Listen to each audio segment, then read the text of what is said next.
Bonjour à tous. Aujourd'hui, j'ai la chance de pouvoir interviewer Anjali Mittarduva. Bonjour. Bonjour. Merci d'être passé nous voir. Merci à vous, c'est très sympa. Anjali est l'auteur de Adira, fille de la pluie, qui vient d'être publié aux éditions Talendier. Est-ce que vous pouvez nous parler un peu plus en détail de l'histoire ? Oui, bien sûr, je suis là pour ça. Oui. Donc, c'est l'histoire d'une petite fille qui est née en Inde dans les années 1554. Et c'est un moment en Inde où tout change, parce que c'est vraiment le début du règne musulman, dans un endroit qui était auparavant entièrement hindou. Enfin, le règne était hindou. Cette petite fille est née dans une famille de danseurs qui pratiquent une danse sacrée, qui à l'époque ne s'appelait pas le Kathak, mais maintenant s'appelle le Kathak, ça s'est développé. Et donc elle est née à un moment d'incertitude, à un moment où on se demande qu'est-ce qui va se passer avec nos traditions hindoues, avec nos traditions en général, notre religion, notre ville, nos temples. Et chaque membre de sa famille réagit d'une façon différente. Mais elle, son destin, en théorie, c'est d'être une danseuse sacrée dans ce temple, perdue dans le désert, dans le nord-ouest de l'Inde, au Rajasthan. Donc l'histoire se déroule, et c'est l'histoire de cette fille pendant 14 ans, lors de ce moment d'incertitude, et les décisions que prennent des membres différents de sa famille, qui ont parfois des résultats assez tragiques. Mais ce n'est pas une histoire tragique. Et justement, dans le roman, on apprend plus sur les danseuses sacrées, qui sont appelées les Devadasi. Devadasi. Okay. Est-ce que vous pouvez nous en parler un peu plus et nous dire comment est-ce que vous avez rassemblé toutes les informations les concernant ? Oui, alors la tradition des Devadasi, en fait, je trouve ça assez fascinant. Et le mot lui-même, Devadasi, ça vient en fait du sud de l'Inde. Mais il y avait ces traditions aussi au nord, mais au nord il y avait des noms différents, et donc pour que ce soit plus facile, pour que les gens fassent de la recherche, ils se disaient « Oh, c'est quoi ce truc de Devadasi ?» Je vais faire de la recherche sur Internet, utiliser le mot Devadasi, avec ça on trouve plein d'informations. Donc les Devadasi étaient des filles et des femmes qui étaient en fait mariées à un dieu. Donc elles appartenaient au temple. Elles vivaient dans un temple, en fait derrière il y avait des quartiers où elles vivaient. Et il y avait toute une cérémonie de mariage avec le dieu de ce temple-là. Et elles passaient leur vie là, elles dansaient, elles racontaient à travers leur danse les histoires des dieux et des déesses hindous, les histoires des grandes épopées, le Mahabharata et le Ramayana. Et elle servait, en fait, c'était l'expression du divin sur la terre. D'un autre côté, il y avait une face cachée, enfin pas tellement cachée, c'était que d'un côté elles étaient divines, et d'un autre côté elles devaient se donner à des comment on dit là, j'ai le mot en anglais, patrons, des protecteurs, qui venaient en choisir une quand elles avaient genre 13-14 ans, parfois plus jeunes, et payaient. Donc un protecteur venait de la grande ville, quelqu'un de très riche venait payer le temple, et ensuite avait accès à cette jeune fille quand il voulait. Donc c'est vraiment deux côtés complètement différents de cette existence, deux côtés très compliqués. C'est une espèce de dichotomie qu'on voit toujours dans la société en Inde, que d'un côté les femmes sont vues comme la mère créatrice, et d'un autre côté non, elles n'ont vraiment pas beaucoup de droits. Donc ça m'a vraiment fascinée de regarder un peu les racines de cette je ne veux pas dire que c'est une tradition, mais de ce phénomène. Je n'ai pas de réponse, mais c'est quelque chose qui a existé pendant longtemps. La danse a été liée d'un côté au divin, au religieux, et d'un autre côté cet autre aspect. Donc ça, c'était... Pour la recherche, en fait, la recherche pour ce livre, c'était assez difficile parce que... Enfin, difficile et facile. Difficile parce qu'il n'y a pas grand-chose d'écrit sur les années 1500, surtout dans le désert en Inde. et surtout pas écrit dans une langue que les gens connaissent maintenant. Donc, difficile de trouver des détails. D'un autre côté, quand on écrit un roman historique comme ça, on peut utiliser son imagination un peu plus librement.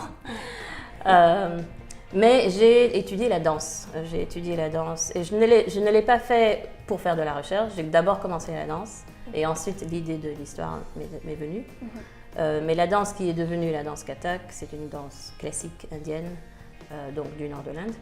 Et j'ai commencé à l'étudier en 2001 en tant qu'adulte. Et c'est à travers cette entrée-là que j'ai découvert toute l'histoire de la danse et la façon dont la danse s'est vraiment développée de façon parallèle à l'histoire de l'Inde. Okay. Et est-ce que c'est cette pratique de la danse qui vous a inspiré pour ce sujet-là? Oui, en fait, il s'est passé 3 choses en 2001. C'était une année qui a changé beaucoup de choses dans ma vie.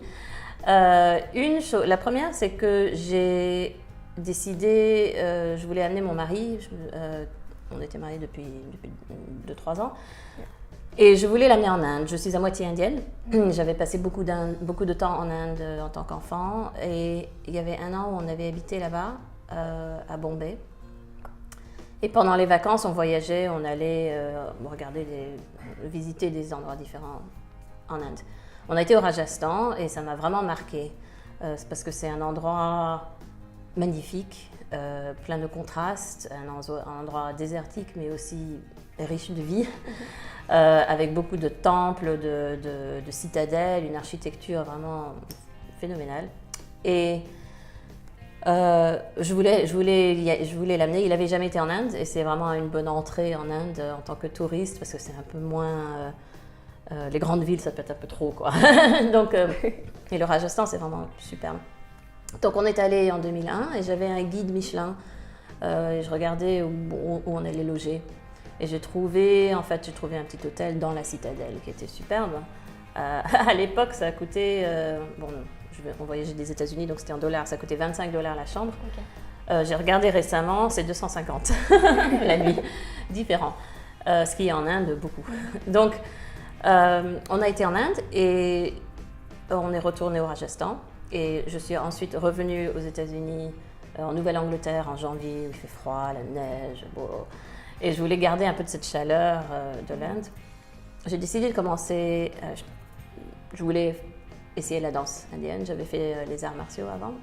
Je cherchais une danse qui avait le même sens de tradition, de discipline, de richesse d'histoire. Et je connaissais le Kathak à travers mes voyages en Inde, donc j'ai fait un peu de recherche. Et paf, il se trouvait qu'il y avait une prof de danse Kathak, mais vraiment à 3 pas de chez moi. Okay. J'ai commencé les cours, donc toujours en 2001. Et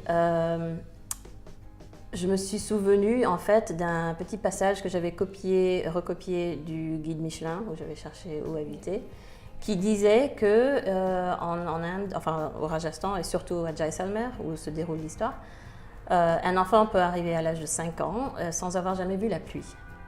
Et ce qu'il faisait donc dans les palais royaux, dans les chambres des enfants, il faisait des peintures de nuages, des peintures bleues, noires, de nuages autour du haut des murs et du plafond. En théorie, pour que quand le ciel devenait vraiment noir et qu'il commençait à pleuvoir, les enfants n'aient pas peur. Bon, je ne sais pas si ça marchait, mais c'était une image que j'ai trouvée vraiment poétique, vraiment assez émouvante et je l'avais recopiée.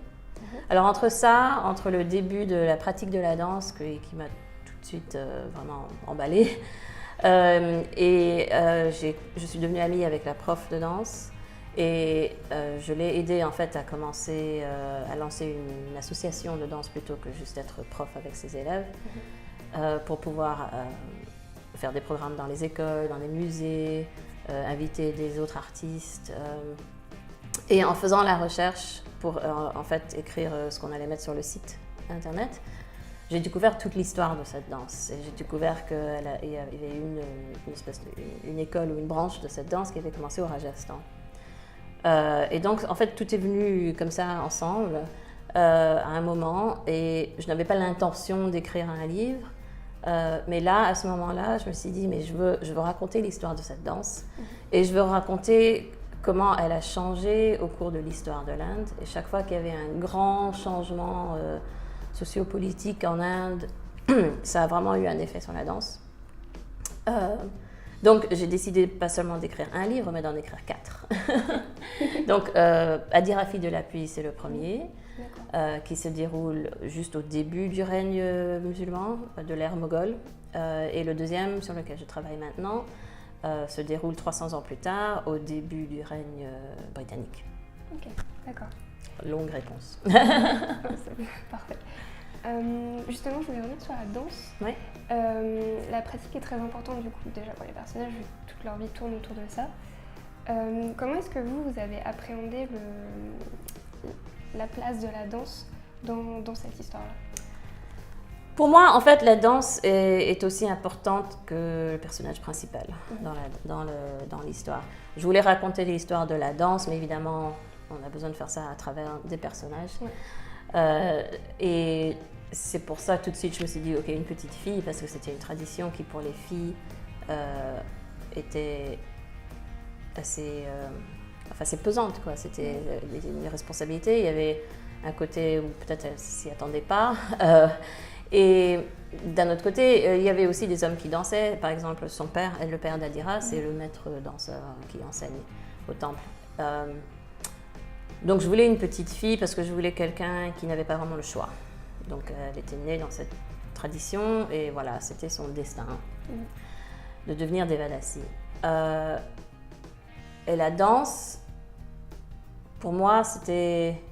Donc c'est l'histoire d'Adira, mais c'est aussi l'histoire de la danse. Elle représente la danse, c'est un personnage entier elle-même, mais elle représente la danse dans ce livre-là. Et en étudiant la danse moi-même, dans le studio de danse, en apprenant les histoires, en apprenant comment les montrer à travers la danse, en fait ça a été une grande partie de la recherche. Donc pour moi la danse était toujours... L'histoire s'est formée autour de la danse. Okay. Et petit à petit, en l'écrivant, les personnages se sont développés de plus en plus et ce sont devenus des personnages eux-mêmes importants, bien sûr. Mais chaque livre des 4 de la série que j'ai écrit aura la danse quelque part. D'accord. Ouais. Et justement pour le personnage d'Adira, est-ce que vous avez une source d'inspiration pour son caractère, ses attitudes, etc. En fait, c'est venu petit à petit. Je voulais une petite fille. Je me suis souvenue d'une fille que j'avais vue danser quand moi j'avais 12 ans en Inde et j'étais à un restaurant avec mes parents en tant que touriste. Et une fille d'à peu près mon âge dansait pour de l'argent, quoi. Et à ce moment-là, je me suis dit, je me rappelle même de ce moment-là, qu'est-ce qui a fait que moi je sois une fille de 12 ans ici avec mes parents en tant que visiteur, touriste, et qu'elle soit née ici et c'était un peu comme un miroir. Donc j'ai pensé à elle. En tant que ses caractéristiques, je sais pas, c'est venu... Vous savez, quand on écrit une histoire comme ça, on a une idée, mais ensuite il faut aussi laisser les personnages faire ce qu'ils vont faire. Une fois qu'on a le concept, l'idée, si on fixe trop tout au début, on se restreint un peu, on restreint les possibilités. Donc j'ai un peu vu comment elle allait se développer. Ce qui était intéressant, c'était qu'il y avait un moment où ma fille est née et Adira avait le même âge pendant que j'écrivais. Okay. Il y avait genre 2 ans où elles avaient le même âge, donc je crois que peut-être qu'il y a eu des aspects de... J'avais une petite fille de 2 ans et puis j'écrivais à propos d'une petite fille de 2 ans. Il doit y avoir des parallèles. Mais sinon, je voulais qu'elle soit vraiment la personnification de la danse. Okay. Ouais. Et justement, en lisant le roman, il y a un autre personnage aussi qu'on rencontre, un peu plus au début peut-être, qui s'appelle Chandrabai. Ouais. Et du coup, j'avais l'impression que Adira suivait un peu le parcours de Chandrabai. Et après, c'est vrai que leur destin diffère, mais j'ai l'impression qu'elle était un peu en miroir, même s'il y avait plusieurs années entre elles. Est-ce que c'était est-ce que c'était une volonté de votre part de les lier d'une certaine manière? Je crois que ce n'était pas mon intention. Okay. Par contre, j'aime bien comment ça s'est déroulé. Okay. Chandrabai représente... Chandrabai, c'est une Devadasi, un peu plus âgée. Elle n'est pas de la même famille.